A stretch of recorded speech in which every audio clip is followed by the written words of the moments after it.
HD میں ہوں حارث علی شاہ گیلانی۔ چلتے ہیں آج کی اہم خبروں کی طرف۔ Chief executive officer district health authority Gujranwala کی نااہلی عروج پر لیے چلیں گے آپ کو گجرانوالہ، جہاں سے رپورٹ کر رہی ہیں ہماری نمائندہ عظما شاہین۔ رورل ہیلتھ سینٹر علی پور چٹھا میں عرصہ دراز سے ڈینٹل یونٹ فعال ہونے سے عوام ذلیل و خوار۔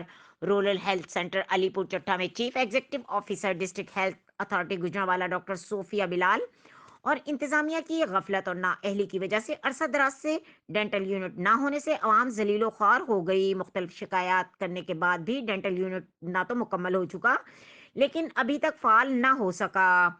عوامی سماجی حلقوں نے چیف سیکرٹری صوبائی وزیر صحت، سیکرٹری صحت، ڈی جی صحت سمیت اعلیٰ حکام سے مطالبہ کیا ہے کہ غفلت برتنے والے افسران کے خلاف فوری نوٹس لیتے ہوئے قانونی کارروائی کی جائے تاکہ دن بدن بڑھتے ہوئے سنگین مسائل پر قابو پایا جا سکے۔ مزید خبروں اور اپڈیٹس کے لیے ہمارے ساتھ رہیے گا، تب تک کے لیے اپنا خیال رکھیے گا۔ اللہ حافظ۔